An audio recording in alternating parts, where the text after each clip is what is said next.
Look, the Chicago Bears just made a really unpopular decision, and I'm sure I'm going to get lots of comments about this, but let's just play good news, bad news. I like starting a story this way. Great news.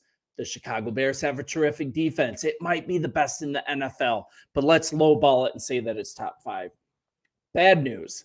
Starting the year with two top 10 defenses as far as a matchup, while a brand new offense, it gels with a ton of new pieces, a rookie quarterback, not looking good, right? So far, overhype made this a surprise to many.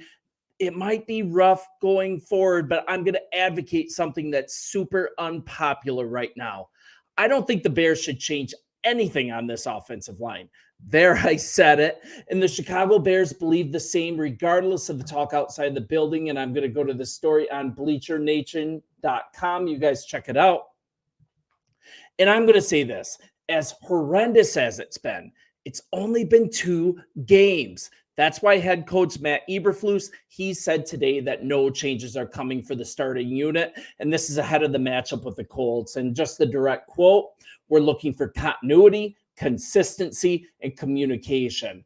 You guys, it's only been 2 weeks. One of the biggest strengths of an offensive line, it's continuity. The ability for 5 players to play as one, it's hard for any defense to get in the way of. So scrapping this after only 2 weeks, it breaks continuity. It makes them start over in an area that's arguably the most important.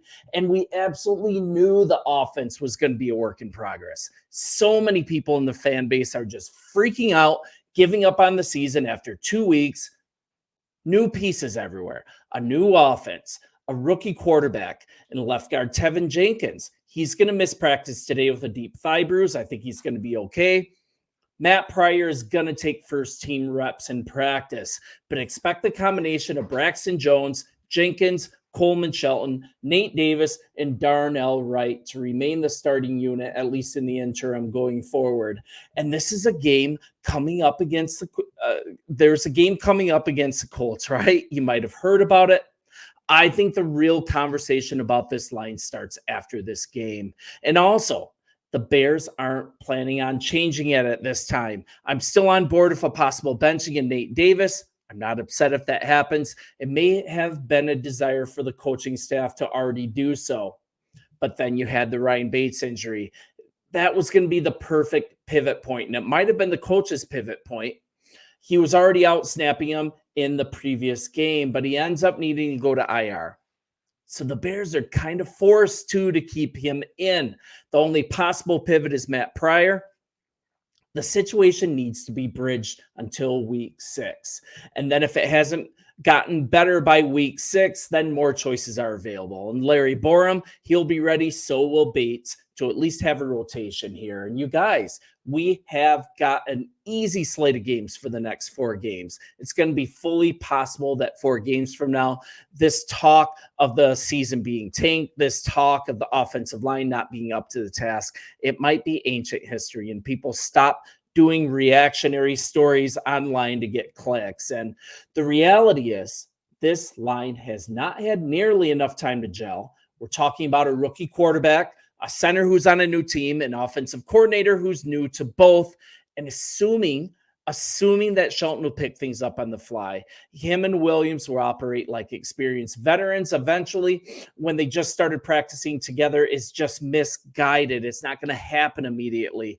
And in addition, Nate Davis's injuries throughout this past offseason that led to alternating right guards during team practices, during training camp. So I'm just presenting this here. Shelton is working with new players. The player right next to him has been shuffling in and out this whole time, and now fans want to shuffle it up some more. People, that's not what's going to fix things. And it's a leap of faith, but the Bears need to make it. They need to trust the plan that they had this offseason. They need to understand as the unit gets more work together, they're going to form better into an overall group, and fans don't want to hear it. The Bears shouldn't make any changes. I fully agree with this move. I don't think it's a talent deficit. It's an attitude deficit with Nate Davis, but the talent to be successful is right here. I think it's a scheme adjustment, possibly a coaching issue. We can talk more about that. I truly think we have the right personnel. And you have training camp and the preseason. These no longer prepare a team for anything. Offense is way down all the way across the league. The first third of the season, soft matchups for the Bears. We have a dominant defense to see us through. All this goes away in a few weeks. The chatter is going to relax. But in the meantime, offensive line coach Chris Morgan, he was well thought of, right? He was retained when Getsy was let go. And even more, the Bears doubled down. They promoted him to a dual role as run coordinator as well. So now offensive line looks really confused, right? Just doesn't look prepared. And the second best rush offense is now last in the NFL so far. And isn't a player like Nate Davis underperforming? Isn't that possibly a coaching issue? I mean, I'm not sure you can lay all this at the feet of GM Ryan Poles for not doing enough. He did put some effort into this line. Davis was a top 10 right guard in the NFL. Tennessee, it looked like a nice move to bring him in. And it's up to Coach Morgan to motivate. Get these guys in positions to be successful, prepare them, make sure they know the plays. That would be nice. But let's table this. Let's remember last year, right? The Chicago Bears offensive line. It improved dramatically as the season progressed. It was considered one of the best in the NFL in the second half of 2023. That is fact. And some notable players on the offensive line included guys that are still on the team, right? Tevin Jenkins, ChicagoBears.com named Jenkins the Bears' most improved player in 2023. He performed at both left and right guard. Jenkins earned PFF overall grades of 70 or higher in 2022 and 2023. He is a quality guard. Braxton Jones, along with Darnell Wright. Jones is still considered a promising young offensive tackle for the Bears, and I think he's up for the job. Ryan Bates. This is effort to improve the line. The Bears acquired Bates from Buffalo in exchange for a 2024 fifth-round pick.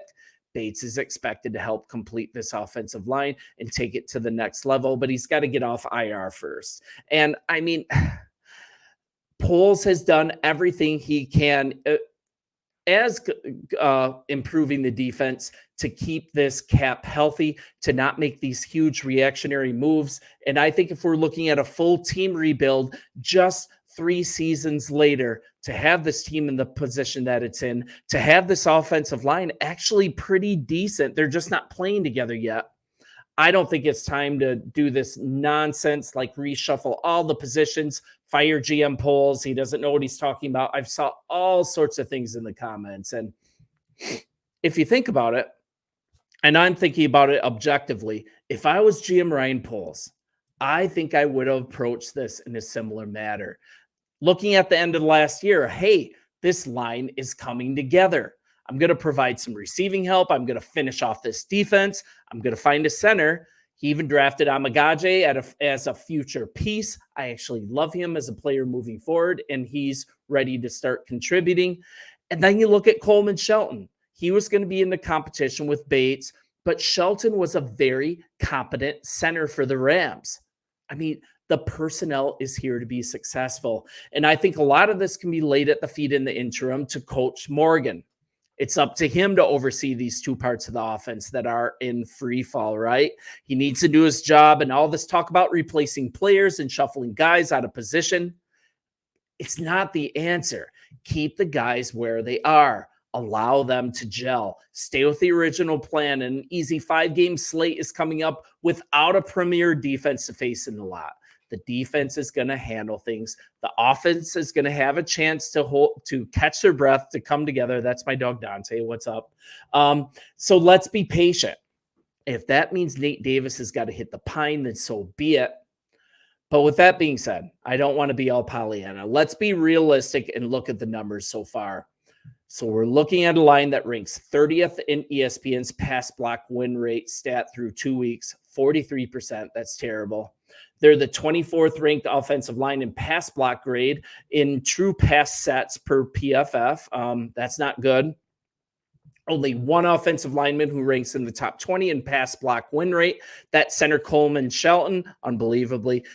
But he's tied for 20th among all interior offensive linemen. So the PFF grades are showing that he is actually performing quite well. But us with the eye test, we've seen him get blown up on a handful of plays. So neither left tackle Braxton Jones or right tackle Darnell Wright cracked the top 20 among tackles. And the Bears also this struggle running the ball early in the season, averaging just 3.5 yards per carry. And that number actually drops to 2.48 if you remove Caleb Williams, team leading 59 rushing yards on scrambles. I mean, like I said, 2 top 10 NFL defenses, but still, this line needs to be better. They need to be coached up.